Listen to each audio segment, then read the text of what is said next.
जी अस्सलाम everyone and welcome to another episode of Sarmaya talks. आज बहुत ही ख़ास मेहमान हैं हमारे, ये सरमाया.pk। जो भी आप देख रहे हैं, मेरा नहीं ख्याल ये पॉसिबल था अगर ये भाई साहब हमारे साथ ना आते। तो I am very excited to announce today Ammar Yasin. Ammar भाई कैसे हैं? जी अल्लाह का शुक्र है लकी भैया, thank you so much for the introduction. कभी सोचा था आपने कि 2 साल पहले जिसने ट्रेनिंग की है वो एक प्लेटफॉर्म बन के मैं इस तरह के बैठूंगा सामने? बिल्कुल तसव्वुर नहीं किया था। मेरे ख्याल से मेरे वहमो गुमान में भी नहीं था कि सरमाया जो है वो इतना बड़ा प्लेटफॉर्म बन जाएगा और हम जो है लोगों की कह लें कि ज़िंदगियाँ बदल रहे होंगे। और जो फीडबैक मिलता है अभी भी, कोई भी स्टूडेंट पुराना हो, बैच 1 से हो या लेटेस्ट बैचेस से हो, उनका ज़बरदस्त फीडबैक मिलता है। और जो सरमाया कम्युनिटी आपने जिस तरीके से बिल्डअप की है, हैट्स ऑफ टू यू। नहीं, और ये चीज़ें हम आगे जाके डिस्कस कर लेंगे। I think before even we start के how we basically get together, थोड़ा सा आप अपना अगर बैकग्राउंड बता दें, your education, where you graduated and in which discipline you basically graduated. So basically I am graduate from LUMS. So मेरा जो economics and mathematics was my major. So I graduated in 2011 और उसके बाद जो है I did a specialization in investment management from university of Geneva. और उसके अलावा जो है मेरी schooling was from Beaconhouse. So that was my basic education. ठीक है। और when you started investing, graduation के बाद जॉब ही की थी या इन्वेस्टमेंट स्टार्ट की थी या कोई बिजनेस स्टार्ट किया था? अच्छा, सो बेसिकली मेरा फैमिली बिजनेस है and that was running for like 50 years. तो जैसे ही लम से मैं ग्रेजुएट हुआ तो मैंने फौरी तौर पे पहले तो 2 महीने के लिए मैंने एक इंटर्नशिप ज्वाइन की थी इन टेलीनॉर। वहाँ पे मुझे रियलाइज़ हुआ, वहाँ पे जो भी आपके बॉसेस होते हैं वो दे टोल्ड मी कि भाई यहाँ पे क्या कर रहे हो, अगर फैमिली बिजनेस है तो वहाँ पे जाके पैसे बनाओ। यहाँ पे 25,000 30,000 उस टाइम पे जो स्टार्टिंग थी वो सैलरी कह रहे थे कि पैकेज ये this will be the package अगर आप यहाँ पे ज्वाइन करते हो। और जो मेरा फैमिली बिजनेस था that was going very well. तो फिर मैंने अपने फादर से मशवरा किया and then I joined my family business. उस टाइम पे बहुत ज़बरदस्त एक बिजनेस चल रहा था।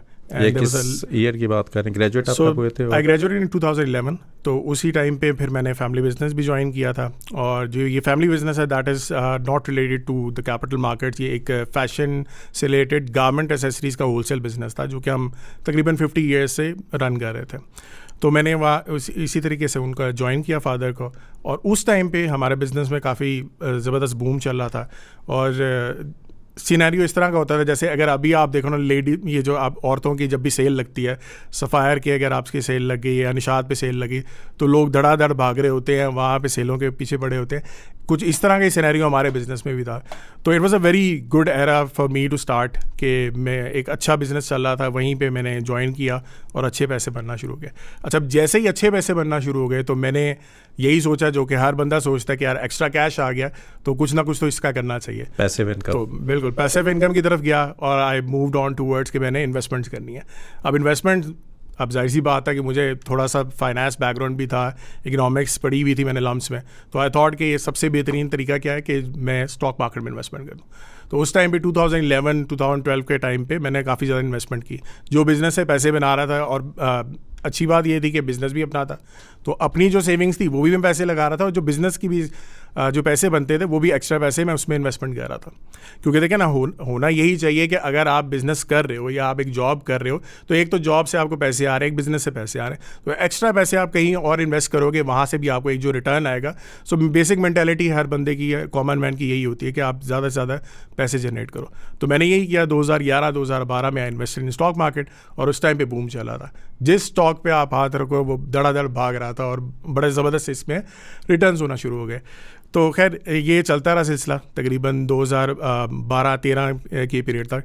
अब 2014 के अंदर जो है सिनेरियो ये आया कि I was investing in stocks और अच्छी खासी मार्केट चल रही थी, बड़ी ज़बरदस्त परफॉर्मेंस कर रही थी, लेकिन मेरे स्टॉक्स परफॉर्म करना छोड़ गए। एंड आई थॉट कि ये मेरे साथ हो क्या रहा है कि भाई स्टॉक मार्केट परफॉर्म कर रही है और ये मेरे स्टॉक्स परफॉर्म नहीं कर रहे, what is the reason behind it. तो थोड़ा सा मुझे उस टाइम तो अंडरस्टैंडिंग नहीं हुई, क्योंकि मैं अपने आप को बहुत समझता था कि जी मैं तो लम से पढ़ा हुआ हूँ, ये मेरे पास बड़ी अच्छी खासी एजुकेशन है, मैं जैसे ही स्टॉक मार्केट में जाऊँगा मेरे लिए तो स्टॉक मार्केट बनी मेरे लिए है, तो ये पैसे मैं जनरेट बहुत करूँगा। लेकिन वहाँ पे हुआ ये कि जो ऑयल स्टॉक्स थे मेरे वो सारे नीचे जाना शुरू हो गए। अब उस टाइम मुझे फंडामेंटली ये चीज़ की अंडरस्टैंडिंग बिल्कुल भी नहीं थी कि भाई ये ऑयल के जो स्टॉक्स हैं ये बेसिकली इसके पीछे एक साइंस है और ये ऑयल के स्टॉक्स तब परफॉर्म करते हैं जब इनकी डिमांड दुनिया में आए। अच्छा, 2014 के अंदर हुआ ये था कि चाइना जो है वो कि दुनिया का सबसे बड़ा ऑयल का कंज्यूमर है, और चाइना के अंदर 2014-2015 के दरमियान थोड़ा सा स्लो डाउन हुआ था और वहाँ पे डिमांड कम हो गई, और जैसे ही डिमांड उसकी कम हुई तो ऑयल की प्राइसेस भी तेज़ी से नीचे गिरना। ये उस वक्त नहीं समझ आई होगी ना जब उस टाइम बिल्कुल भी नहीं समझ आई, तो यही सोचा हुआ था कि यार स्टॉक मार्केट चल रही है, कहाँ से लॉस होगा। नहीं, एक मैं इसको कहूँगा, वो आगे जाके इंशाल्लाह हम डिस्कस करेंगे, लेकिन the beauty about what you are basically teaching as well कि ये सारी चीज़ें ना को रिलेटेड है। ये नहीं हो सकता कि एक चीज़ अच्छी है तो इसका मतलब है कि सब कुछ ही ठीक हो। यू नीड टू को रिलेट कि why this particular thing is good और why this particular thing is bad. So basically जो स्टॉक मार्केट का जितना एक्सपीरियंस था, कब धचका कब पहला लगा जब आपको लगा कि यार ये ऑयल वाली एपिसोड ही थी? जी बिल्कुल, ऑयल वाली एपिसोड ही थी, और मेरे मतलब कि पोर्टफोलियो तकरीबन 20% 25% उसी टाइम काफ़ी ज़्यादा नीचे हिट हो गया था, और ऊपर से बिज़नेस के पैसे भी लगाए हुए थे, अपने पैसे भी लगाए हुए थे, तो वो होता ही है। फिर अब्बा जी ने भी थोड़ा सा कहा कि भाई ये क्या कर रहे हो, ज़रा पैसे तुमने लगाए हुए थे तो पैसे रिटर्न्स वगैरह बनाओ, तुम पैसे मेरे डुबो रहे हो। तो वो इस तरीके से एक धचका लगता है। तो ये एक फेलियर्स होते हैं, खैर आपकी ज़िंदगी में चलते हैं और उसी से फिर आप सीखते हो। और यही हुआ था कि जब मुझे ये लॉस हिट हुआ तो उसी वक्त मुझे थोड़ा सा रियलाइज़ हुआ कि ये मुझे चीज़ को पढ़ना चाहिए कि अगर ऑयल की अगर कहीं डिमांड आ रही है, ठीक है, और डिमांड वहाँ पे कम हुई है, जैसे चाइना में डिमांड कम हुई थी तो ऑयल की प्राइसेस नीचे जाना शुरू हो गई, तो ऑयल के स्टॉक्स नीचे गिरना शुरू हुए। तो इस नॉलेज को, इस मालूमात को मुझे पता होना चाहिए, इस इंफॉर्मेशन मुझे नो होनी चाहिए। तो उसी टाइम फिर आई डिसाइडेड कि मैं इसको थोड़ा सा स्टडी करूँ। अच्छा, यूनिवर्सिटी ऑफ जेनेवा का जो कोर्स था, ये से पहले लिया था या बाद में किया? नहीं, उसी दौरान ही मैंने किया था, क्योंकि एक तसलसल पैदा हो गया था कि एक कंसिस्टेंसी थी कि मैंने इसको पढ़ना है, और मैंने स्टार्ट कर दिया था। So I started with the basic books जो कि हमेशा से जो मशहूर है, बेंजामिन ग्राहम की जो है the intelligent investor, security analysis, फिर one up on wall street, ये सारी पीटर लिंच की बुक हो गई, फिल फिशर्स हो गई, ये काफ़ी ज़्यादा जो रीनोन्ड किस्म के जो इन्वेस्टर्स हैं, ये उनकी सारी मैंने बुक्स पढ़ना शुरू कर दी। अब जैसे ही मैंने उनकी बुक्स पढ़ना शुरू कर दी तो थोड़ी सी अंडरस्टैंडिंग होना शुरू हो गई कि भाई कैपिटल मार्केट्स ऐसे ही नहीं होती कि बस एक मार्केट है, आपने इन्वेस्टमेंट कर दी, इसके पीछे पूरी एक साइंस है। कभी ये मार्केट्स चलती हैं, कभी नहीं चलती हैं, और अगर वो मार्केट नहीं चल रही होती so there is one other market जहाँ पे पैसा आपका लग रहा होता है।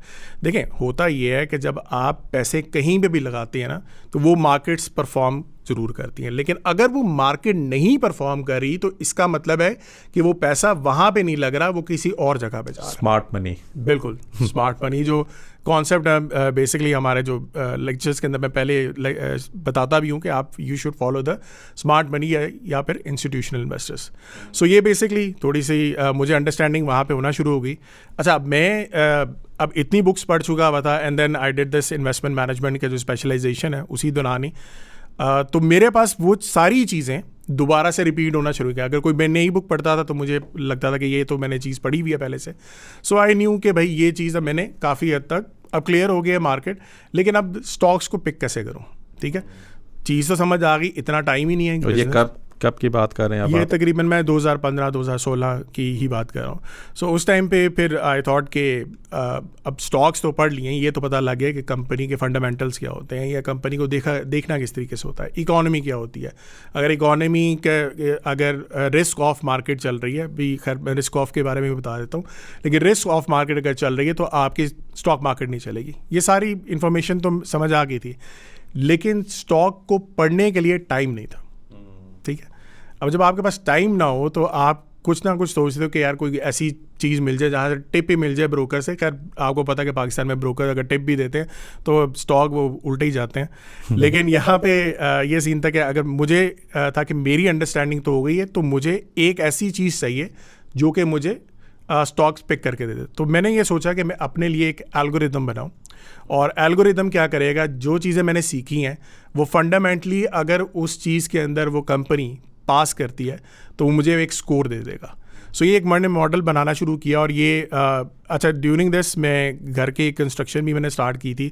तो मैं होता ये था कि सुबह जो है वो कंस्ट्रक्शन साइट पे भी जाता था, और शाम में मेरे पास थोड़ा सा टाइम होता था, तो शाम में मैं बैठ जाता था और एक्सेल की शीट मैंने खोल के फॉर्मूलाज बनाना शुरू कर दिया। अच्छा, ये डेढ़ साल तकरीबन मैं थोड़ा सा टाइम दे के मुझे ये मॉडल क्रिएट किया। अच्छा, इस दौरान मुझे एक दो चीज़ें सीखने के भी मिली कि जो अच्छी कंपनीज होती हैं ना, अब एक्सेल के अंदर कोई चीज़ें फीचर्स नहीं थे जो कि मुझे लगता था कि ये चीज़ें चाहिए, तो मैंने एक्सेल तक को जो माइक्रोसॉफ्ट है जो इसके पीछे कंपनी है, तो उनको तक मैंने ईमेल की कि मुझे ये फीचर्स वगैरह चाहिए। जो अच्छी कंपनीज होती हैं, और ये स्टॉक्स के अंदर भी हम ये चीज़ पढ़ते होते हैं कि जो अच्छी कंपनीज होती हैं उनकी मैनेजमेंट को देखने के तरीक़ेकार भी होते हैं, वो कितना ज़बरदस्त आपको रिफ्लेक्ट करते हैं। तो जैसे मैं ईमेल करता था 2 दिन के अंदर ईमेल का रिप्लाई भी आता था, और ये भी पता लगता था कि वो कहते थे कि ये हम फीचर अगले वाले वर्जन के अंदर लेके आ रहे हैं, और हुआ यही था कि अगले साल वो वाकई में फीचर्स भी आए। अब यहाँ पे पाकिस्तान में क्या होता है, जो आप ईमेल डाल दो किसी जगह पे 6 महीने आपको ईमेल का रिप्लाई नहीं आता, तो ये हालात जो है जाहिर सी बात है, जो कंपनी अच्छी होगी वो आपको फौरी तौर पे रिफ्लेक्ट भी करेगी।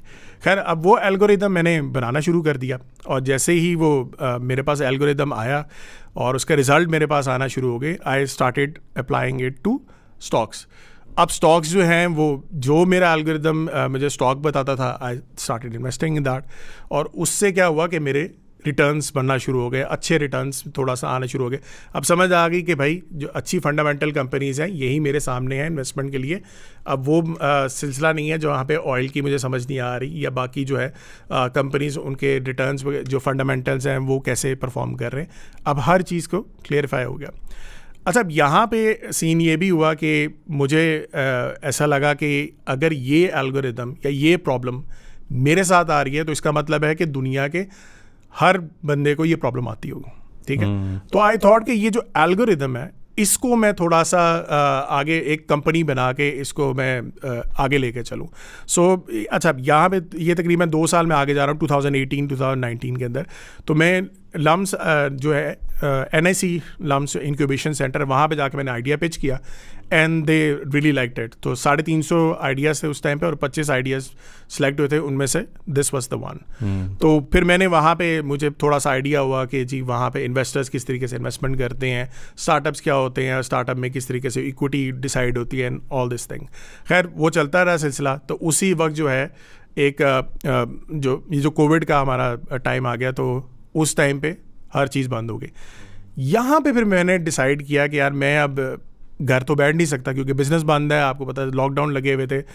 तो आई थॉट कि मैं ये कोर्स जो मैंने पढ़ाया है, जो मैंने पढ़ा है, इसको मैं कोर्स के तौर पे लॉन्च करूँ। That was the first time जो मैंने फेसबुक पे यहाँ पे लिखा था कि मैं एक कोर्स लॉन्च करने लगा हूँ, and if anyone is interested he can take that. और जो हमने ज्वाइन किया आपका कोर्स। जी बिल्कुल। नहीं, मैं यहाँ पे एक चीज़ वैसे थोड़ा सा कर लूँ। जब भी जैसे मेरे लॉसेस हुए ना, तो मैंने सबसे पहले इंटेलिजेंट इन्वेस्टर बाय की बुक कि मेरे लॉसेस क्यों हो रहे हैं स्टॉक मार्केट पे। अच्छा, फिर क्या हुआ कि मुझे ये पता चल गया यार स्टॉक मार्केट में पैसे नहीं बनते ना। मैं 2015-16 में मैं भी एंटर हुआ, मैं आया, इन्वेस्ट किया, पैसे ही नहीं बने। तो मुझे 2018 में ये थोड़ी एक होता है ना, एक फीलिंग आई कि यार यहाँ पे पैसे नहीं बनते, ये तो वैसे ही लोगों के ना पैसे उसके लिए। सो अगर मेरे पास पैसे होंगे ना तो मैं अपना बिज़नेस करूँगा। सो व्हाट आई डिड, मेरे पास ना जब मैंने अपना स्टार्टअप स्टार्ट किया तो मैं भी पैसिव इनकम के लिए मैंने सोचा यार कि there should be a plan B. मेरे ख्याल में मेरा प्लान था कि मैंने रेस्टोरेंट बनाना है, दोस्तों के साथ मिलके मैंने बनाया।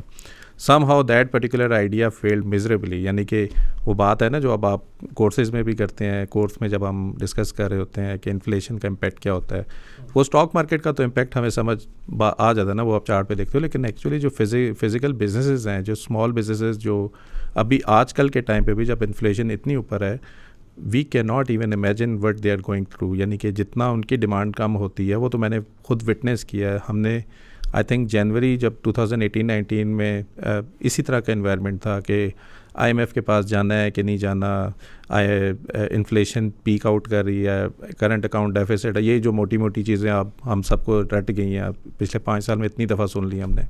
तो somehow we started in January and we close the business in December. Stock market में तो मुझे 15-20% का लॉस हो रहा था, मेरी इन्वेस्टमेंट भी ज़्यादा नहीं थी। यहाँ पे तो मेरा 2-3 मिलियन से ऊपर के पैसे थे और सारे के सारे डूब गए। मैं आखिर में कुर्सियाँ ही हमने सेल की, वो भी कोड़ियों के नाम पे।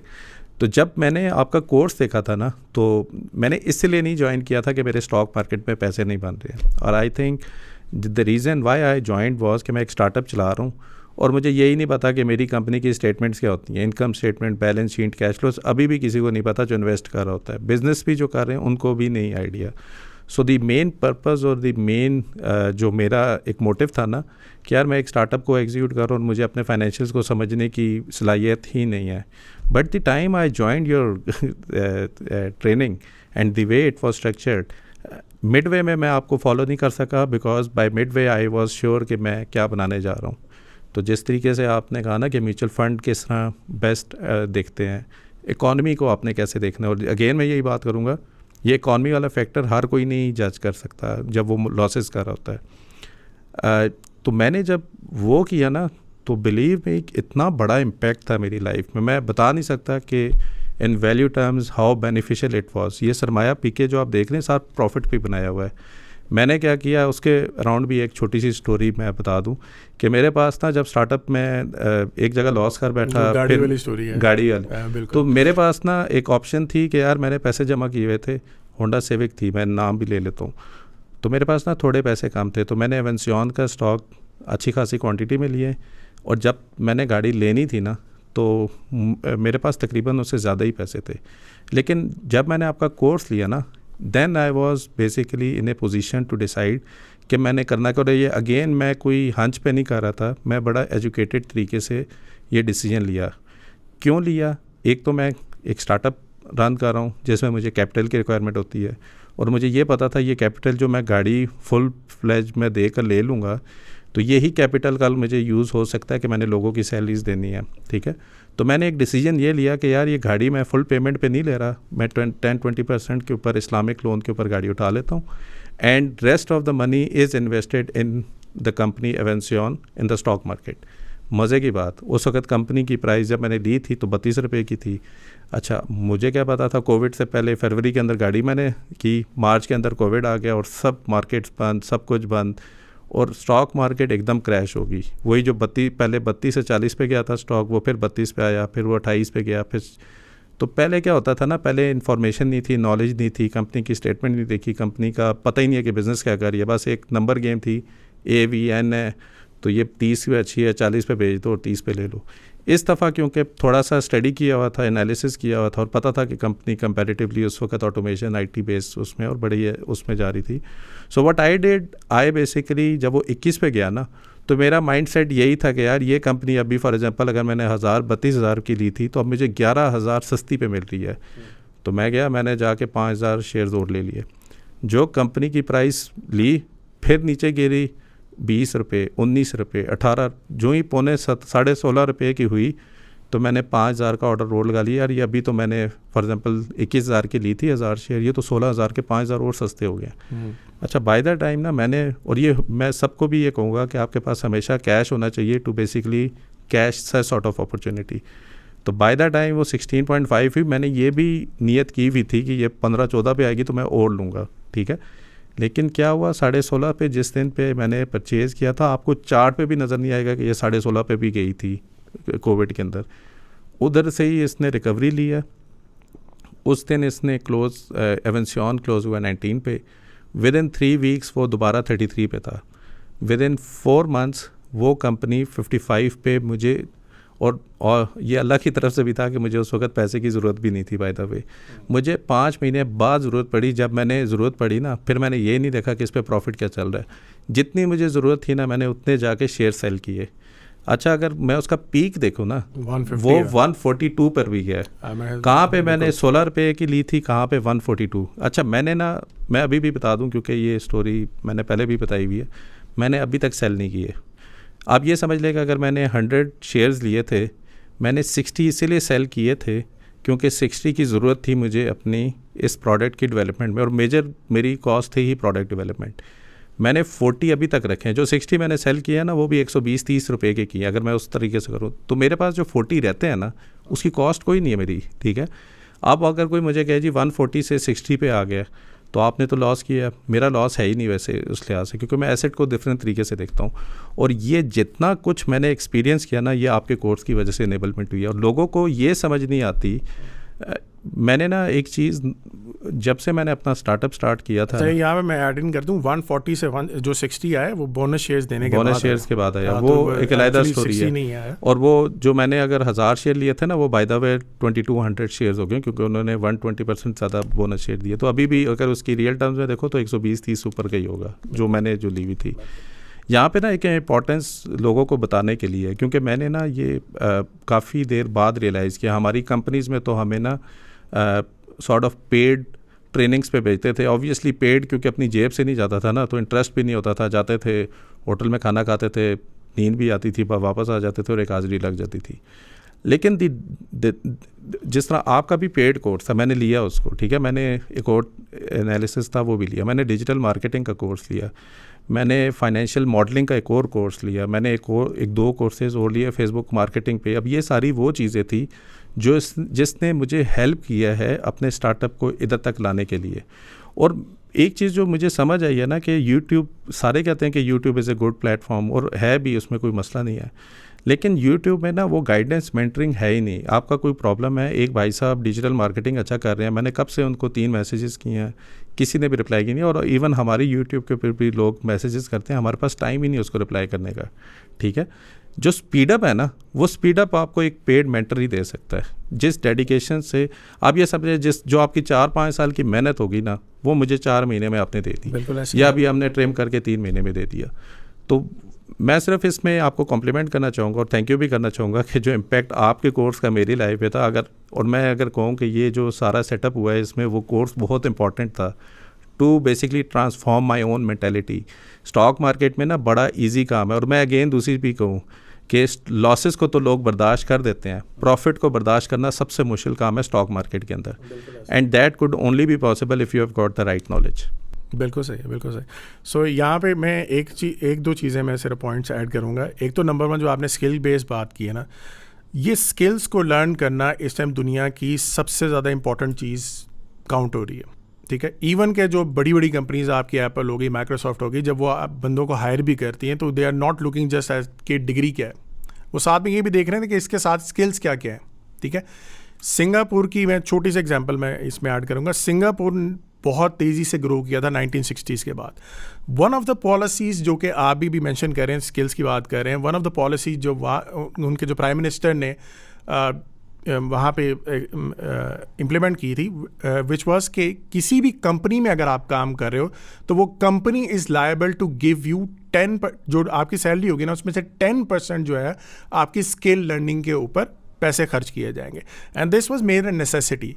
इसी वजह से वहाँ पे जो बायोटेक के अंदर एडवांसमेंट्स हुई, वहाँ पे आपकी फिनटेक के अंदर जो इन्वेस्टमेंट्स हुई हैं, उसके बाद जो आपकी इसके अलावा जो सेमीकंडक्टर्स की वहाँ पे इंडस्ट्री ग्रो की है, ये 1990s में ग्रो करना शुरू हो गई। क्यों?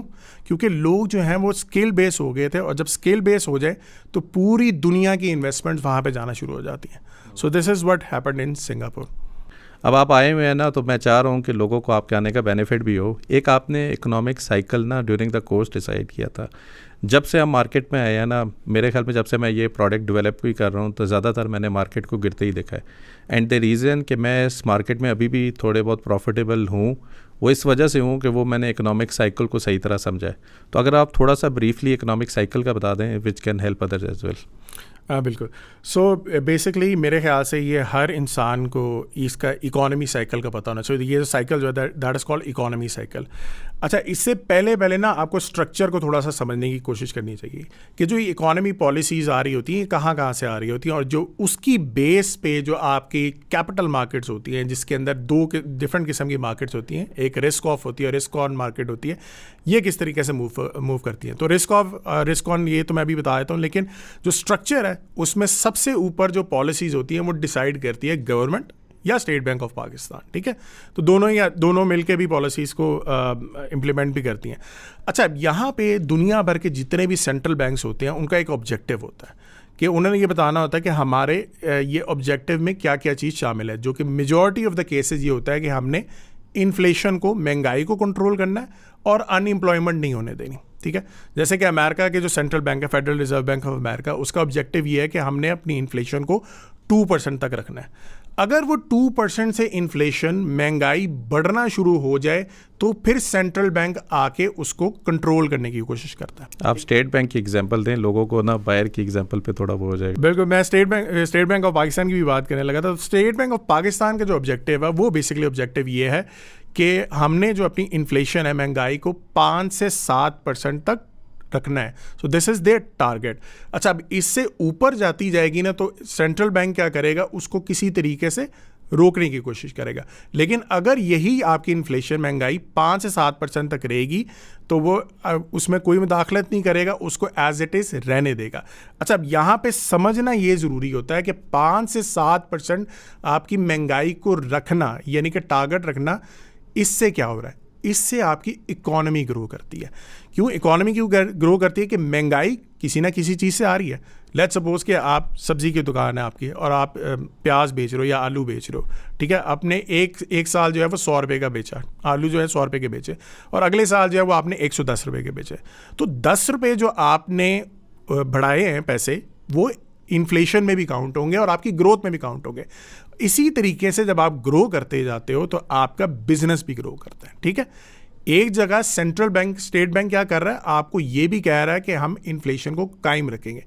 इसका मतलब ये है कि आपको अपनी इन्वेस्टमेंट्स करते रहना चाहिए या आपको अपना बिजनेस ग्रो करता रहना चाहिए।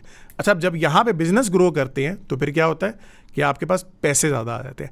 जब आप पैसे ज़्यादा आ जाते हैं तो आप क्या करते हो कि अपनी नेसेसिटीज़ तो पूरी कर रहे होते हो, फिर आपका दिल करता है कि मैं अपनी लग्जरी की आइटम्स भी पूरी करूँ, गाड़ी खरीद लूँ, एक बाइक नहीं खरीद लूँ, या वेकेशंस पे चला जाऊँ, या कुछ ना कुछ मैं लग्जरी आइटम्स में ख़रीदता जाऊँ। अब ये जब आप लग्जरी आइटम्स में आप ऐड इन करना शुरू करते हो, उससे होता क्या है, उससे उन गाड़ियों की कीमतें बढ़ना शुरू हो जाती हैं या उन बाइक्स की कीमतें बढ़ना शुरू हो जाती हैं। जब ये बाइक्स की कीमतें बढ़ना या गाड़ियों की कीमतें बढ़ना शुरू हो जाती है तो इन्फ्लेशन आहिस्ता आहिस्ता आहिस्ता ऊपर जाना शुरू हो जाती है। जब इन्फ्लेशन ज़्यादा ऊपर चली गई और स्टेट बैंक के टारगेट से ज़्यादा एक्सीड कर गई तो फिर सेंट्रल बैंक, स्टेट बैंक क्या करता है, वो आके इसको रोकने की कोशिश करता है। और जब वो रोकने की कोशिश करता है तो उसके लिए इंटरेस्ट रेट्स को बढ़ाया जाता है, जो शरह सूद को जिसको कहते हैं। अब ये शरह सूद क्या है? शरह सूद वो होता है कि बेसिकली अगर किसी कंपनी ने अपना बिजनेस करना है तो वो बैंक के पास जाता है और उससे कर्ज लेता है। अब जब कर्ज लेगा तो उसके ऊपर जाहिर सी बात है, बैंक ने भी पैसे कुछ बनाने, तो वो अपना जो इंटरेस्ट रेट होता है, जो उसका जैसे कि पाकिस्तान के अंदर काइबर रेट काउंट होता है, Karachi inter bank official rate जो होता है, उसके ऊपर कमर्शियल बैंक्स भी थोड़े से पैसे रखता है। अच्छा, ये इंटरेस्ट रेट को बढ़ाने की क्या वजह होती है कि सेंट्रल बैंक कोशिश ये करता है कि जो बड़ी बड़ी कंपनीज हैं ये अपना बिजनेस थोड़ा सा स्लो डाउन करें, ठीक है। अब आप इंटरेस्ट रेट को बढ़ाओगे तो बिजनेस ऑटोमेटिकली क्या होगा, जैसे अगर आपने बिजनेस करना है, आप सेंट्रल बैंक के पास जाओगे, एक साल आपको 10% इंटरेस्ट रेट मिल रहा है तो आप कहते हो चलो ठीक है यार, इतना इंटरेस्ट रेट ठीक है। लेकिन अगर आपको वो 15% में मिलेगा तो आप कहोगे यार ये तो बड़ा महंगा है, 100 रुपये मैं बनाऊंगा तो 15 रुपये तो मुझे बैंक को देने पड़ेंगे, तो इस साल जो है ना मुझे थोड़ी सी अपनी प्रोडक्शन कम करनी चाहिए, ये चीज़ें कम करनी चाहिए। जब आप वो प्रोडक्शन कम करोगे या ये चीज़ें कम बनाओगे तो क्या होगा कि आहिस्ता आहिस्ता महंगाई कम होना शुरू हो जाएगी। अच्छा, अब जब महंगाई कम होती है तो फिर क्या होता है कि आहिस्ता आहिस्ता स्लो डाउन हो जाएगा। अब जब इकॉनमी आपकी स्लो डाउन हो जाएगी और आपकी इन्फ्लेशन आहिस्ता आहिस्ता 5 to 7% के टारगेट के अंदर आना शुरू होगी तो सेंट्रल बैंक फिर से आएगा और कहेगा अब तो इन्फ्लेशन या महंगाई हमारे टारगेट में आ गई है, तो अब इंटरेस्ट रेट को नीचे कर दिया जाए। जब आप नीचे करेंगे तो फिर आपकी इकोनॉमी फिर से बूम करना शुरू कर देगी। वही बिजनेस जो पहले रुके हुए थे कि हमने ये इंटरेस्ट नहीं लेना या बैंक से कर्जा नहीं लेना, वो दोबारा से कर्जा लेंगे, दोबारा से आपकी इकोनॉमी चलना शुरू हो जाएगी। पाकिस्तान में तो वो भी है ना कि जब आपके पास प्रॉपर्टी आप एक सेल करते हैं तो ऑब्वियसली ली पहले होती है, फिर ऊपर जाके आप सेल करते हैं। सबसे पहले आप काम क्या करते हैं, आईफोन लेंगे और गाड़ी लेंगे। तो आईफोन और गाड़ी जब लेंगे तो आप पे इंपोर्ट की भी आपकी ड्यूटी ज़्यादा पड़ेंगी क्योंकि बाहर की चीज़ें ये आ रही हैं।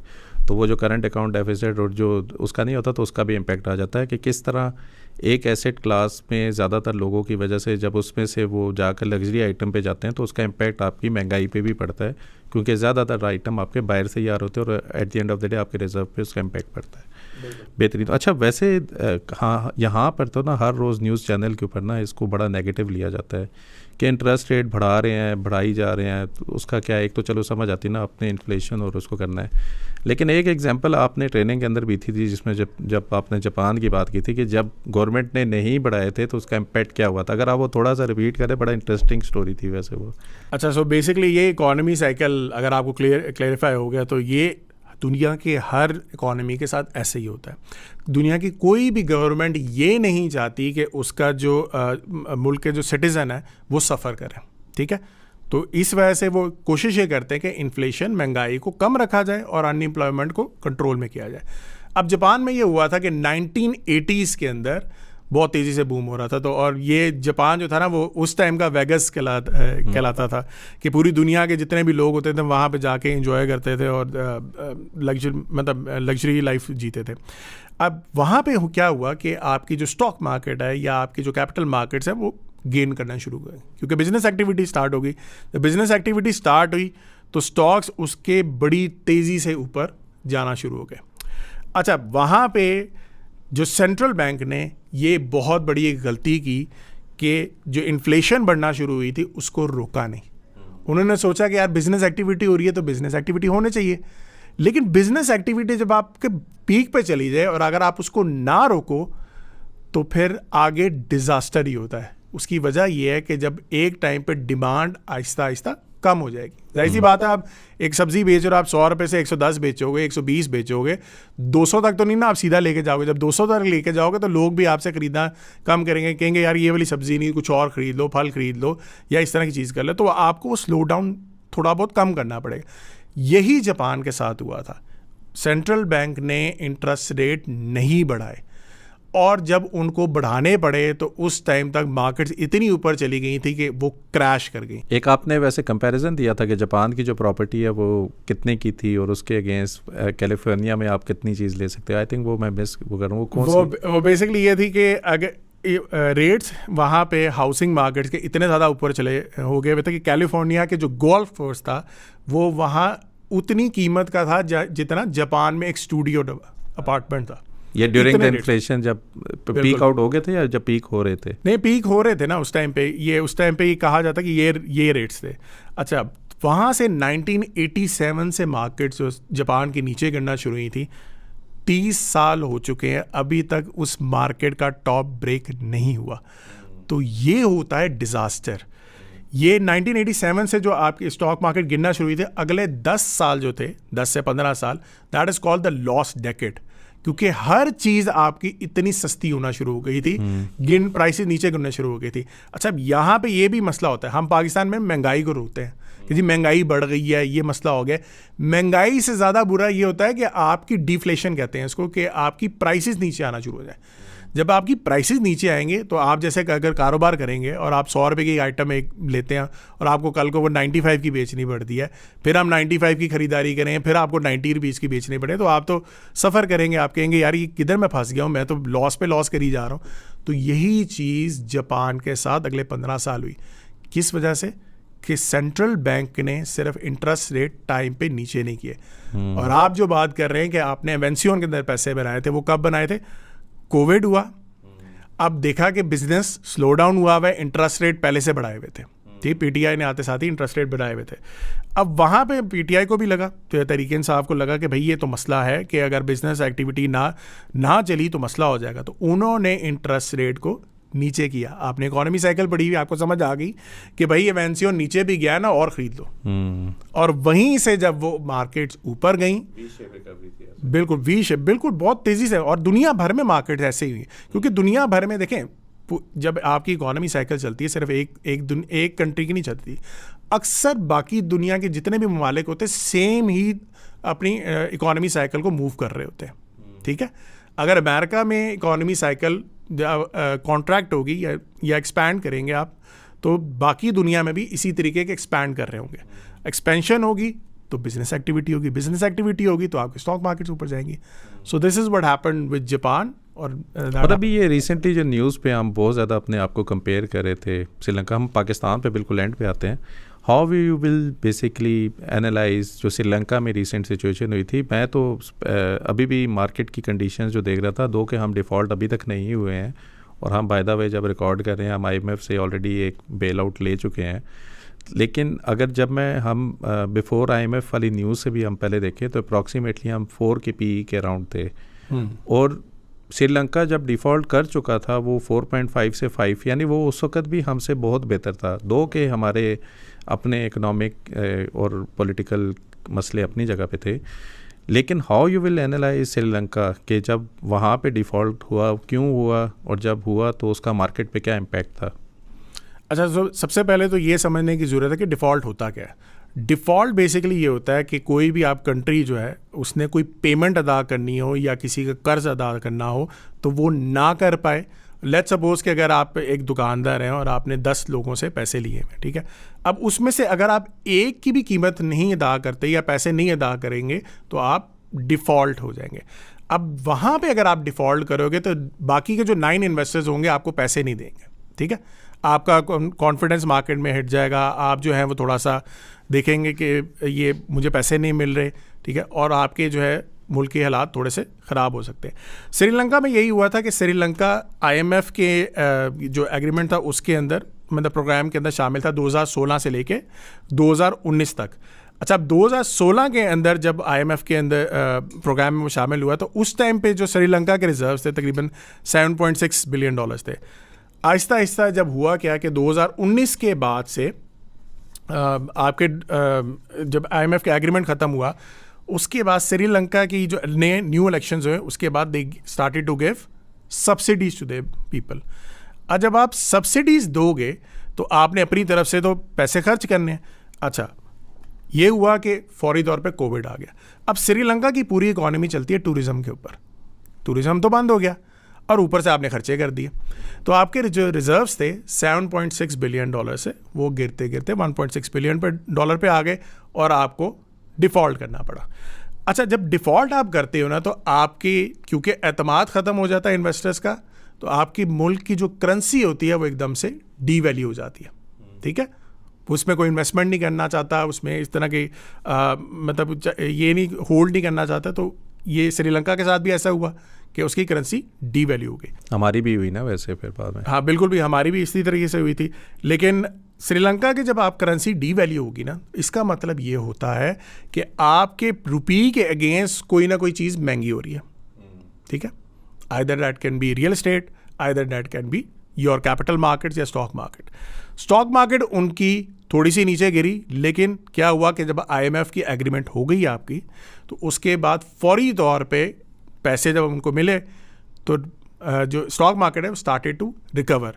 और विद इन जब ये with in like 3 to 4 weeks उनकी मार्केट 15% परफॉर्म की थी, ठीक है। और उसके बाद अब जो है इन श्रीलंका के जो हालात हैं वो थोड़े से बेहतर हो चुके हुए हैं और उन्होंने अब इंटरेस्ट रेट को नीचे किया है। जैसे ही नीचे किया है विद इन 15 days अनदर 15% की रैली स्टॉक मार्केट के अंदर। अच्छा, अब यहाँ पे ये भी होता है कि जब आपकी मुल्क की ये करेंसी डीवैल्यू हो रही होती है तो आपकी स्टॉक मार्केट्स अक्सर परफॉर्म कर रही होती है। उसकी वजह ये होती है कि जो इन्वेस्टर होता है ना वो कोशिश करता है कहीं ना कहीं पैसे मैं इन्वेस्ट कर दूँ।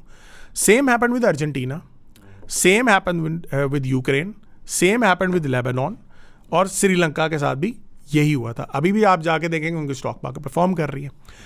पाकिस्तान की निस्बत ये हुआ था कि हमारे एक चीज़ जो अच्छी हुई थी कि हमारे सेंट्रल बैंक ने, स्टेट बैंक ऑफ पाकिस्तान ने पहले ही रिकग्नाइज़ कर दिया था कि हमारे थोड़े से हालात बुरे जा रहे हैं, तो उन्होंने अपने इंटरेस्ट रेट को पहले ही बढ़ा दिया। तो हमने इकॉनमी को थोड़ा स्लो कर दिया। इन्फ्लेशन चाहे अभी आपको नज़र आ रही है कि बढ़ गई है, लेकिन अगर आपकी यहाँ पे सेंट्रल बैंक या स्टेट बैंक ना रोकता ना तो आपकी इन्फ्लेशन इससे भी शायद डबल होती। तो आपकी इकॉनमी संभल गई। जैसे ही IMF की आपकी कंडीशन प्रोग्राम हुआ आपकी स्टॉक मार्केट देखें कितनी तेज़ी से रैली की, क्योंकि क्या हो रहा था, अर्निंग्स तो हो रही थी, कुछ सेक्टर्स पैसे बना रहे थे। तो जैसे ही अच्छी न्यूज़ आई तो मार्केट्स ने परफॉर्म किया, इन्वेस्टर्स का कॉन्फिडेंस आया, and that is what happens. मैं वैसे यहाँ पे हम काफ़ी दफ़ा ना, जिस तरह अभी भी आप रिसेंट देख रहे होंगे कि 3 साल में पहली दफ़ा हम 49,000 को क्रॉस कर गए हैं और बड़ा हम सेलिब्रेट करें, बट पीपल डोंट अंडरस्टैंड कि ये 49,000 की जो फिगर है इसका कोई कंपैरिजन नहीं है जो पिछली दफ़ा 49,000 पे थे। अगर मैं थोड़ा सा इन टर्म्स ऑफ फंडामेंटली बताऊं, मतलब फंडामेंटली का मतलब है जिस वक्त हमारा इंडेक्स बिल्कुल ही पीक पर था तब हमारी प्राइस टू अर्निंग चल रही थी 12 पे, ठीक है। 12 का मतलब था कि हम ऑन एवरेज 6 to 9 के पीई के ऊपर, अगर ये सॉरी कोई पहली दफ़ा सुन रहा है तो आपने घबराना नहीं है, थोड़ी सी कन्वर्सेशन आपको एडवांस लगेगी, लेकिन इंशाल्लाह नेक्स्ट प्रोग्राम में हम इसको बिल्कुल ही बेसिक लेवल पे लेकर आएंगे ताकि आपको समझने में आसानी हो। लेकिन प्राइस टू अर्निंग का मतलब ये होता है कि आप कितने रुपए दे रहे हैं 1 रुपये अर्निंग के लिए, ठीक है। तो 12 रुपये के अगेंस्ट आपको 1 रुपया मिल रहा था, अगर मैं उसको बिल्कुल इसे सिंपल कर दूँ। जो लास्ट टाइम 49,000 था वो तकरीबन 9 to 10 से ऊपर की वैल्यू पे था प्राइस टू अर्निंग के ऊपर। बिल्कुल। आज हम 4 के प्राइस टू अर्निंग के ऊपर है और हम सेलिब्रेट करें कि पिछले 49,000 को हमने ब्रेक किया है, जो कि 2.5 टाइम्स कम है जो कि पिछली दफ़ा था। इसका मतलब ये हुआ कि आपकी अर्निंग 2.5 टाइम्स बढ़ गई है, लेकिन आपकी प्राइस उसने अभी तक उसको एडजस्ट ही नहीं किया है। बिल्कुल ऐसा। अगर हम सिर्फ 10 के पी पे ही ले आए अपने आप को जो पहले आया था, तो हम शायद 100K के ऊपर बैठे होंगे। मेरी वैसी अंडरस्टैंडिंग सही है जो मैं जिस तरह बोल रहा हूँ? हाँ जी, बिल्कुल सही है ऐसे। सो बेसिकली देखें, प्राइस अर्निंग्स के ऊपर ही मार्केट्स की वैल्यूशंस निकाली जाती हैं। सो ये अगेन वो थोड़ा सा कॉम्प्लिकेटेड अगर किसी को लग रहा है तो प्राइस अर्निंग्स गूगल भी कर सकते हैं, इतना कोई इशू नहीं है।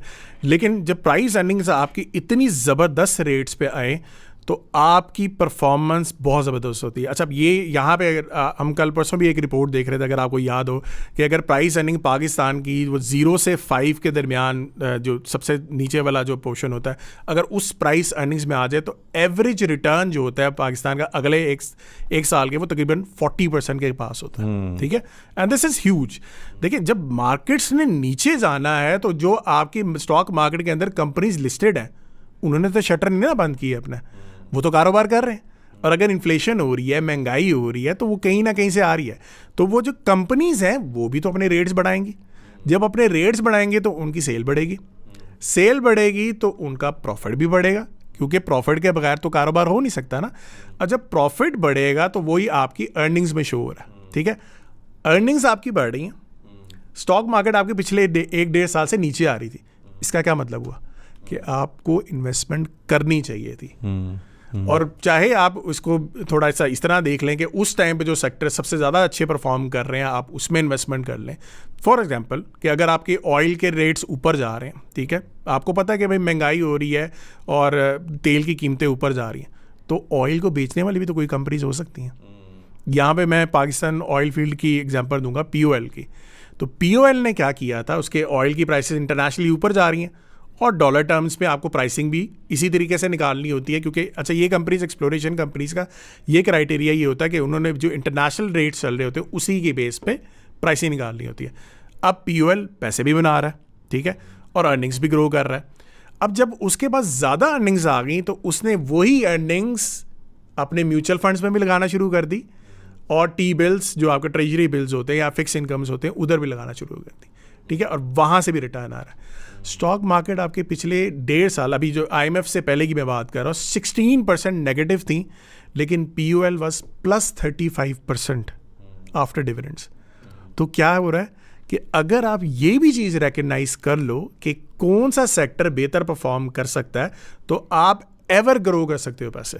नहीं, ये यहाँ पे तो मैं आपकी वो चीज़ को काफ़ी अप्रिशिएट करता हूँ कि ये जो को रिलेशन है ना, जो हम साइलोस के अंदर देखते हैं कि मैं बस ये ब्रोकर की ऐप के अंदर बैठ के ना एक प्राइस ऊपर नीचे हो रही है, सो मैं इस प्राइस को ही ट्रेड कर रहा हूँ विदाउट एनी सेंस कि ये कंपनी क्या करती है, कंपनी के बिज़नेस क्या है, और बिज़नेस को सोच समझ के मैं उस पर करूँ।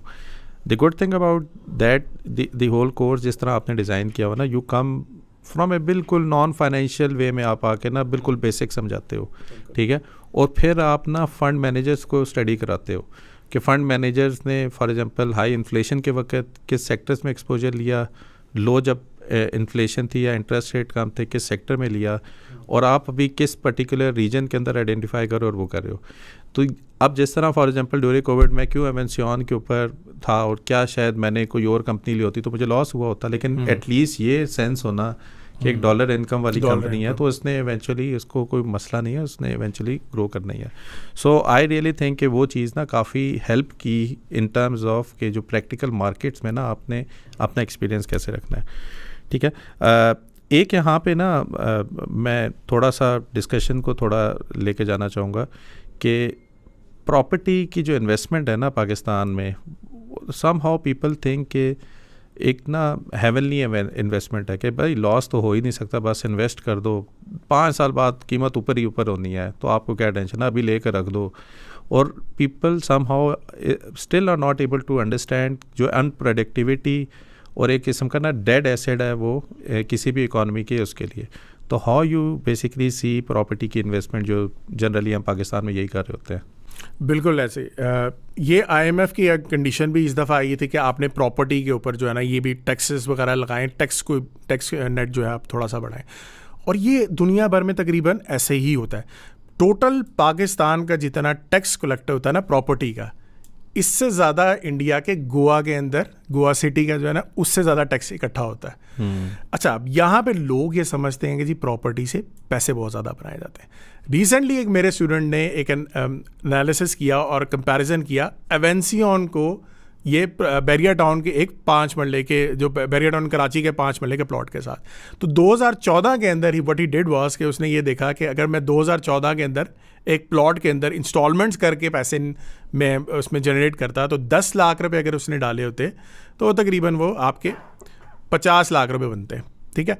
लेकिन वो उन्होंने ये किया कि सेम क्राइटेरिया ही अप्लाइड ऑन एवेंसियन, कि अगर मैं इंस्टॉलमेंट उधर देता बजाय उधर इंस्टॉलमेंट देने के, अगर मैं यहाँ पे हर 3 महीने बाद, क्योंकि हर 3 महीने बाद इंस्टॉलमेंट जाती ना, उतने ही पैसों का एवेंसियन खरीदता, तो मेरा रिटर्न कितना होता. तो 10 लाख रुपए आपके प्रॉपर्टी के अंदर 50 लाख रुपए बनते थे, लेकिन 10 लाख रुपए एवेंसियन के आपके 2.5 करोड़ रुपए बनते हैं. अब यहाँ पे कुछ लोग कहेंगे जी कि भाई ये तो बहुत ज़्यादा रिटर्न है. नहीं, प्रॉपर्टी में ऐसा नहीं होता, इस तरह नहीं होता. प्रॉपर्टी में लॉसेस भी बहुत होते हैं. एक तो कब्जा वगैरह भी होता है, वो एक अलग कहानी है, लेकिन आपके उधर भी लॉसेस होते हैं. अच्छा, अब यहाँ पे जो अनप्रोडक्टिव वाली चीज़ है, ये बहुत इंपॉर्टेंट है समझना कि ये होती क्या है. देखें, जब आप प्रॉपर्टी लेने जाते हैं तो अच्छा, अब यहाँ पे बात ये भी होती है कि जो प्लॉट खरीदते हैं ना, मैं उसकी बात कर रहा हूँ, नॉट द कंस्ट्रक्शन थिंग. ठीक है. जो आप घर बनाते हो वो तो बहुत इकोनॉमिकली बहुत अच्छा है, क्योंकि उसके लिए क्या हो रहा है कि आपके सीमेंट्स भी यूज़ हो रहा है, आपकी कंस्ट्रक्शन भी यूज़ हो रही है, आपके स्टील यूज़ हो रहा है, लेबर यूज़ हो रही है. हर बंदा जो है उसमें पार्टिसिपेट कर रहा है, उसमें एक्टिविटी जनरेट हो रही है, हर बंदे की जेब में पैसा जा रहा है. तो वो तो कंस्ट्रक्शन वाइज एक चीज़ एक तो वो तो बहुत अच्छा है इकोनॉमी के लिए.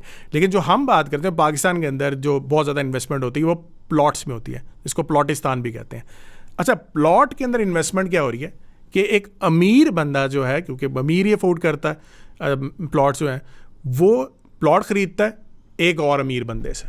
ठीक है. तो अमीर से अमीर पैसा जा रहा है, आपकी दुनिया भर की, और ज़रूरत गरीब को है. हाँ. और देखें, अब पूरी दुनिया में सारे गवर्नमेंट्स क्या कर रही हैं, जैसे मैंने पहले मेंशन किया कि अनएम्प्लॉयमेंट नहीं होनी चाहिए, आपके जो गरीब है उसको कुछ ना कुछ सहारा मिलना चाहिए, क्योंकि अब इन्फ्लेशन आप कंट्रोल करोगे तो इसका मतलब क्या है कि गरीब को सहारा मिल रहा है. ऐसे ही है ना. वो तो आप इन्फ्लेशन जैसे ऊपर जाती है तो आपकी बिजनेस एक्टिविटी जो बढ़ रही है वो तो आपके मालिकान को ज़्यादा फ़ायदा है, लेकिन कंट्रोल क्यों रखा जाता है कि आपको गरीब को फ़ायदा हो. प्लॉट्स में क्या होता है कि आपका अमीर से अमीर पैसा जा रहा है. ठीक है. गरीब को कुछ मिल नहीं रहा, तो प्लॉट्स आपके आहिस्ता आहिस्ता महंगे होने शुरू होते हैं. अब जब प्लॉट्स महंगे होते हैं, पैसा कहाँ जा रहा है? पैसा आपका जाता है बैंक्स के अंदर. ऐसे ही है. ठीक है. अल्टीमेटली तो बैंक्स में जाता है. बैंक्स के अंदर कहाँ जा रहा है? करंट अकाउंट में. अब करंट अकाउंट के अंदर आपको 0% का रिटर्न है. ठीक है. आपने तो चलो कहा कि मैंने प्रॉपर्टी बेची, मैंने पैसे बना लिए, लेकिन करंट अकाउंट के अंदर जो आपको पैसे जाएंगे दैट इज ऑन 0% रिटर्न. ठीक है. वही पैसा जो है बैंक क्या करता है, उठा के टी बिल्स के अंदर या फिक्स इनकम के अंदर इन्वेस्टमेंट करता है और वहाँ से 20% का पैसे जनरेट करता है. तो क्या हो रहा है कि गवर्नमेंट को उधर पैसे तो मिल रहे हैं, टी बिल से गवर्नमेंट को पैसे मिलते हैं. ठीक है. तो लेकिन सारा पैसा जो है आपका अपर साइकिल में रहता है. ठीक है. नीचे वाले साइकिल में पैसा जा ही नहीं पाता, और इस वजह से ही this is called unproductive asset. हाँ, अगर कंस्ट्रक्शन आप करते हो दैट इज़ प्रोडक्टिव, लेकिन अगर प्लॉट्स में करते हो तो पैसा सिर्फ ऊपर ऊपर साइकिल में रहेगा, नीचे वाली इकोनॉमी सफ़र करेगी, आपको बार बार इंटरेस्ट रेट को कभी बढ़ाना पड़ता है, फिर आपको स्लो डाउन करना पड़ता है, फिर दोबारा से बढ़ाना पड़ता है, गरीब आपका पिसता रहता है। तो दैट इज़ वाई प्रॉपर्टी के अंदर इन्वेस्टमेंट नहीं करनी चाहिए। और मेरे ख्याल में देखें, और इसमें कोई डाउट नहीं है, पाकिस्तान में घरों की कमी है, इसको डिस्करेज नहीं करना चाहिए। प्रॉब्लम ये है कि जिसकी वाकई ज़रूरत है, जिसने घर बनाना है, उसकी कीमतें ख़रीद उसकी इतना बेसिकली इतनी महंगी हो गई है कि he is not able to basically afford that particular land. वो जब तक लैंड लेने की कोशिश करता है, वो घर बनाने की कॉस्ट इतनी ऊपर जाती है, फिर वो ख्वाब ही रह जाता है बंदे का।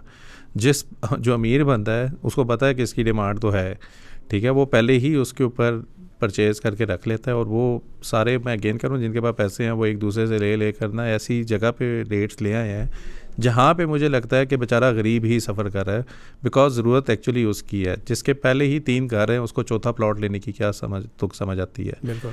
तो और दूसरा एक ना, मेरे एक जानने वाले थे, उन्होंने मुझे रीच आउट किया and he basically told me कि अभी बाहर सेटल हैं, पाकिस्तान आना चाहते हैं।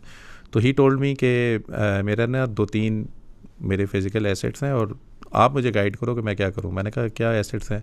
जी मेरा DHA 2 के अंदर ना एक कनाल का घर है, उसकी वैल्यू आजकल होगी 10 करोड़ रुपया, और उससे से मुझे जो रेंटल मिल रहा है ना पर मंथ, वो 3 लाख रुपए का मिल रहा है।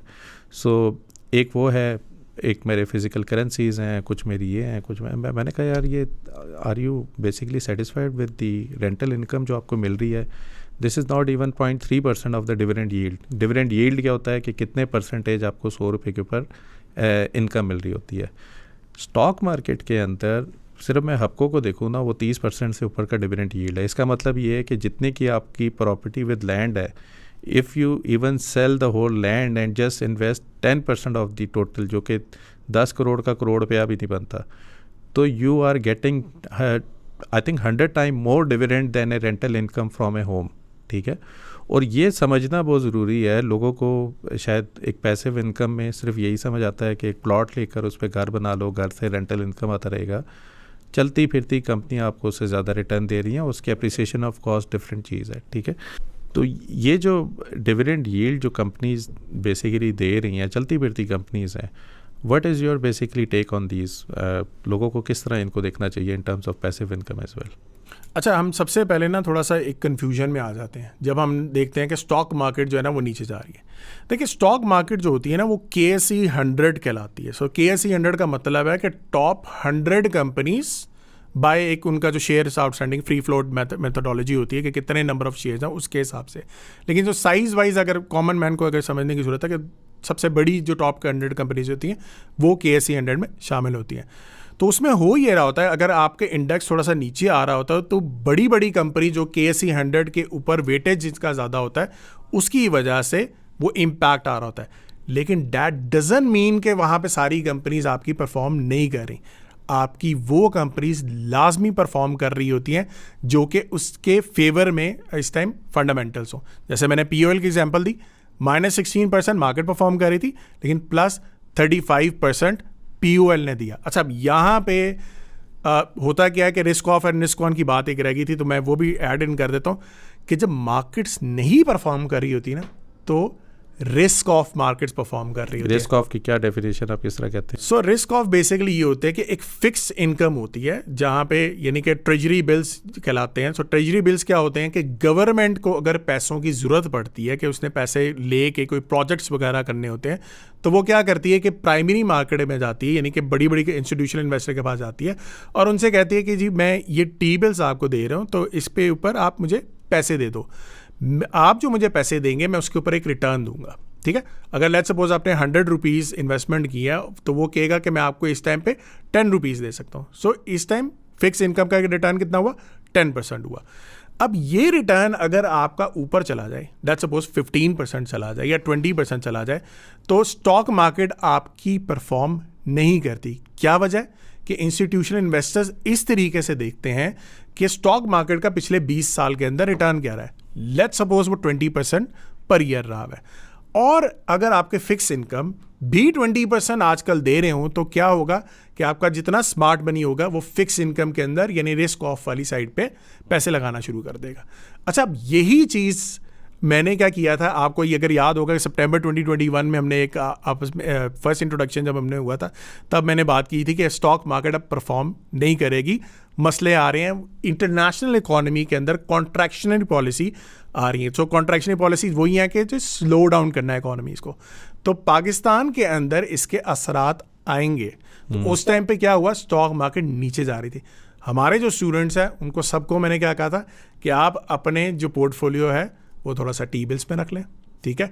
डॉलर ऊपर जाने वाला है तो आप अपना थोड़ा सा गोल्ड के अंदर एक्सपोजर रख लें या डॉलर्स वगैरह थोड़ा सा खरीद लें, ठीक है। स्टॉक मार्केट के अंदर सिर्फ उन सेक्टर्स में जाएं जो कि इन्फ्लेशन से फ़ायदा हो, यानी कि ऑयल वाले सेक्टर्स हो गए, या आपके अगर इंटरेस्ट रेट ऊपर जाता है तो बैंक्स को फ़ायदा होता है तो बैंक्स में चले जाएं, ठीक है।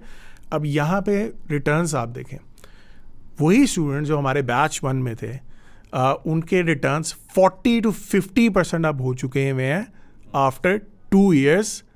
क्या वजह थी? और मार्केट्स नीचे थी, क्या वजह थी? कि उन्होंने सही टाइम पे अपनी इन्वेस्टमेंट उठा के गोल्ड में डाली, डॉलर में डाली या आपके फिक्स इनकम में डाली। अब क्या हो रहा है कि जब आपके रिटर्न्स, इकोनॉमी फिर से मूव बैक करने लगी है, एक्सपेंशनरी पॉलिसीज़ अमेरिका में भी आ रही हैं, पाकिस्तान में भी आ रही हैं, ठीक है। अभी तो फिलहाल पाकिस्तान के अंदर वो इंटरेस्ट रेट को नीचे नहीं किया गया, लेकिन जैसे ही आपकी गुड सिचुएशन हुई, IMF के साथ कंडीशन हुई, तो आपकी स्टॉक मार्केट भी परफॉर्म करना शुरू हो गई। यही रिटर्न्स मेरे स्टूडेंट्स के भी हैं। उन्होंने 1.5 साल में क्या सीखा? उन्होंने सीखा कि भाई वो कंपनीज में इन्वेस्टमेंट करनी चाहिए जिनको फ़ायदा हो रहा है।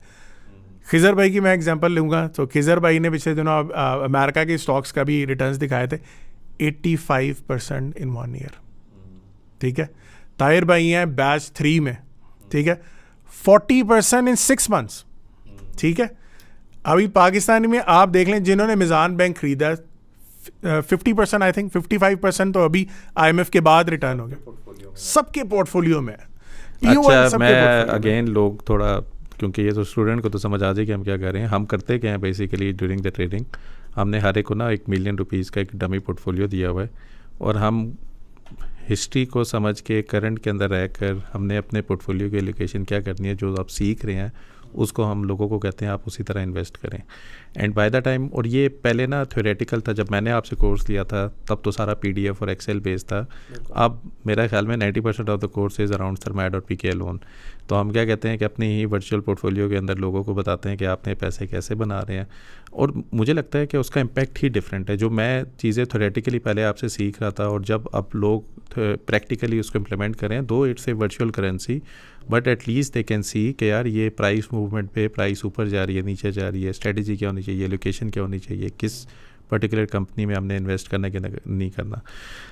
मेरे ख्याल में एक चीज़ जो मैं लास्ट एपिसोड में ना फराज को भी कह रहा था बार बार कि यार ये आपका जो है ना, एक तो उनका याद है पल सिक्योरिटीज़ का बड़ा ज़बरदस्त था, बट नाउ आई थिंक कि आपकी भी बड़ी ज़बरदस्त एक एनालिसिस है ऑब्वियसली कि स्मार्ट मनी की मूवमेंट को हम ट्रैक कैसे कर सकते हैं।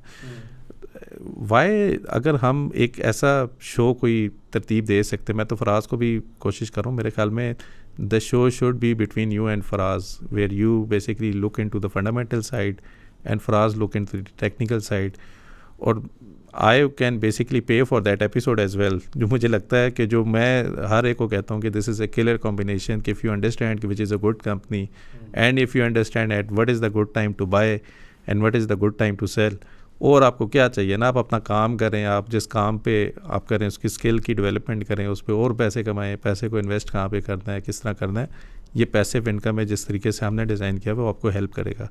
सो are you in for that particular program? कोई हम प्लान करें फिर इसके ऊपर? जी जी बिल्कुल कर सकते हैं आप। सो मेरा बस ये है कि मुझे आप कह रहे हैं कि लाहौर से इधर आना पड़ेगा हर वीक, तो कोई मैं बात तो नहीं, कह रहा हूँ सर, साथ ही अब मैंने इतना हमने एक माहौल चेंज कर दिया, इट्स बेटर कि एक अच्छी क्वालिटी के अंदर लोगों को कुछ चीज़ भी मिल जाए। So let's plan something on this as well.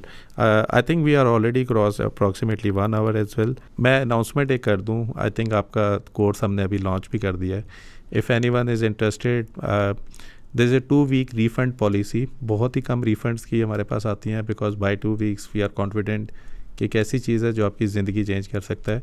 I strongly believe कि पाकिस्तान के अंदर ना पॉवर्टी पैसे ज़्यादा देने से नहीं होगी, फाइनेंशियल अवेयरनेस बहुत ज़रूरी है। आपको पता होना चाहिए कि आपने पैसे को कहाँ पे लगाना है, और जिस तरह के हालात हो चुके हैं अनफॉर्चुनेटली हमारे पास और कोई तरीक़ेकार नहीं है बस but to create this financial awareness कि आपने पैसे वहाँ पे देने हैं जिनको पता है कि उन्होंने पैसे को आपको बेहतर रिटर्न देना है। चलती फिरती public listed companies are better way to basically manage your passive income. आप अमार भी अगर कुछ ऐड करना चाहिए उसमें। अच्छा, मैं यहाँ पे ये थोड़ा सा ये ट्रेनिंग का ये भी मैं बता दूँ, क्योंकि बहुत ज़्यादा लोग ये सवाल करते हैं कि ये ट्रेनिंग सिर्फ पाकिस्तान मार्केट के लिए है। तो ये मैं आपको बता दूं कि इस दुनिया की हर मार्केट के ऊपर यही चीज़ अप्लाई होती है, क्योंकि लैंग्वेज ऑफ इन्वेस्टमेंट तो एक ही है ना वैसे। बिल्कुल, लैंग्वेज ऑफ इन्वेस्टमेंट ऐसा ही है। रिसेंटली भी हमने अलमनाई, अच्छा या अलमनाई की कम्युनिटी की भी बात की जाए तो जितने स्टूडेंट्स हमारे बैच में से ग्रेजुएट भी करते हैं तो हम एक अलमनाई कम्युनिटी हमने बनाई हुई है, जहाँ पे हम रोज़ की बेस पे, रोज़ तो नहीं चल, वीक में एक आध दफ़ा सेशन करते हैं जहाँ पे वी डिस्कस के स्टॉक्स के अंदर क्या चल रहा है, कौन से स्टॉक्स अच्छे हैं, कौन से बुरे हैं। रिसेंटली हमने सऊदी अरब की मार्केट के ऊपर एनालिसिस किया है, और जो मॉडल मैं जिस मॉडल की मैं बात करता हूँ कि मैंने ये मॉडल बनाया था, जो कि हम बेसिकली सरमाया के अंदर भी हमने एम्बेड कर दिया हुआ, हम इसको यूज़ कर रहे हैं और वो हमारे कोर्स के अंदर भी शामिल है। वो हमने अप्लाई किया सऊदीया मार्केट के ऊपर। तो सऊदीया मार्केट की जो तासी मार्केट है वो पिछले 1 साल के अंदर 5% परफॉर्म की थी। हमारे जो एल्गोरिदम के अंदर जो वो कंपनीज आ रही हैं that performed 74%। That is mind boggling. मेरा तो दिमाग खुल के रह गया था कि भाई ये वो क्या रहा है।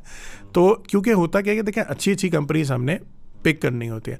तो इसी तरीके से हमारी ये कोशिश होती है कि अगले बंदे भी सीखें, and again people are making a lot of money. ठीक है, अब इमरान भाई आपको बताया बैच, ठीक है, वो पिछले दिनों में ही टोल्ड मी कि मैं बस इन्वेस्टमेंट करके ना यूएस मार्केट के अंदर इन्वेस्टमेंट करके तो मैं वेकेशंस पे निकल गया, वापस आया तो 30% रिटर्न हुआ। आर्टिफिशियल इंटेलिजेंस के स्टॉक्स के अंदर इन्वेस्टमेंट की हुई है। So this is the key. देखें, दुनिया की कंपनीज कोई ना कोई प्रॉफिट बना ही रही, ठीक है, इकॉनमी चल रही है, कोई कंपनी अच्छी। अभी आजकल आर्टिफिशियल इंटेलिजेंस का ज़माना है, एनवीडिया का स्टॉक देख लें, 200% 6 महीने के अंदर परफॉर्म कर चुका है। उसकी वैल्यूएशन $200 बिलियन बढ़ गई है। $200 बिलियन एक कंपनी की, और पाकिस्तान में यहाँ बैठे हुए 3 बिलियन IMF के लिए हम रो रहे होते हैं। तो देखें, कहने की मकसद ये है फाइनेंशियल अवेयरनेस लाएं। ठीक है, जब फाइनेंशियल अवेयरनेस होगी तो आपको ये पता होगा कि मैंने इस टाइम पे पैसा कहाँ लगाना है, और जब आप ये चीज़ सीख लोगे आप उसको अप्लाई कर सकते हो अपनी जॉब के अंदर भी, बिजनेस के अंदर भी। आप जॉब के अंदर कैसे अप्लाई कर सकते हो? आप उस कंपनी में काम करते हो जिसके शेयर्स हैं, आप कह सकते हो कि भाई मैंने ये चीज़ सीखी है एंड आई थिंक कि ये पॉलिसी इस टाइम पे इकॉनमी वाइज गलत है, तो आप उसमें अप्लाई कर सकते हो। Same you can apply in business as well. मैंने खुद अपने बिजनेस के अंदर अप्लाई किया, मुझे पता था कि डॉलर ने ऊपर जाना है, तो मैंने अपने फादर को कहा कि इंपोर्ट करना आप रोक दें, एक्सपोर्ट बढ़ा दें। ठीक है, मैन्युफैक्चरिंग करना शुरू करते हैं तो हम एक्सपोर्ट करते हैं। तो मैंने अपने बिजनेस को भी संभाला। Similarly a lot of people take benefits from this और अपने बिजनेस में अप्लाई करते हैं। तो आई थिंक ये Pakistan is lacking this financial literacy. ये हर बंदे की ज़रूरत है इस टाइम पे। We should do it, we should spread it. और सरमाया जो ये आपने जो इनिशिएटिव भी लिया है सर, ये सरमाया पॉडकास्ट का, this is the big thing. देखें, यूनिवर्सिटी में सबसे बड़ी प्रॉब्लम क्या है? हम ग्रेजुएट्स बना देते हैं, लेकिन हम उनको ये नहीं सिखाते कि भाई पैसा कैसे बनाना है, ठीक है, बिजनेस कैसे करना है, और ये किस तरीके से आप अपने सर्वाइव करोगे, पैसे से पैसा कैसे बनाना है। ठीक है, तो you have done a fantastic job. ये इनिशिएटिव जो आपने लिया है, it can change life. Already हम काफ़ी ज़्यादा मेहनत करते हैं लोगों पे, and the feedback is amazing. 4.9 rating लेना from 800 people, it's not a small thing. It's a very big achievement. So hats off to you. नहीं sir, thank you very much. I again want to thank you as well. I think the changing point was your course and the way we, और मैंने ना जब मैं platform build कर रहा था, आई realise कि कितना हम इसको डिफरेंट तरीके से देख रहे हैं। इतनी नेगेटिविटी है कि लगता है कि बस यहाँ पे मारदारी है, लोगों के लॉसेस ही हो रहे हैं। But your course basically change my mind, and that particular जो लर्निंग थी दैट ट्रांसलेटेड इनटू सरमाया.pk जो अभी आप सारे लोग देख रहे हैं। Again Amar, thank you very much. I hope we should be able to manage something between you and Faraz as well. But again, जिन्होंने अमार का कोर्स रजिस्टर करना है, the link will be below in the description. आपको किस तरह का content देखना है, कैसे करना है, प्लीज़ अपने जो फीडबैक है वो कमेंट्स में ज़रूर शेयर कीजिएगा. अगेन आई एम सॉरी अगर आपको कोई चीज़ यहाँ पे कॉम्प्लिकेटेड या एडवांस लगी हो. The way we are planning to build this whole podcast, next वाली एपिसोड बिल्कुल ही बेसिक होगी. We will get into the basics of investment. और आइडिया ये है कि हम इस पॉडकास्ट को भी इस तरह अलाइन करें कि बाय द टाइम आप 15-16 वीक पे आ रहे हों या एपिसोड्स पे आ रहे हों, एटलीस्ट हमारा जो level of understanding of investment है वो इस लेवल पे हो कि जहाँ पे हम आपके साथ बड़े स्मूथली हम कम्युनिकेट कर पा रहे हों. I want to thank Ammar again and I will see you guys इंशाल्लाह in next episode. Thank you.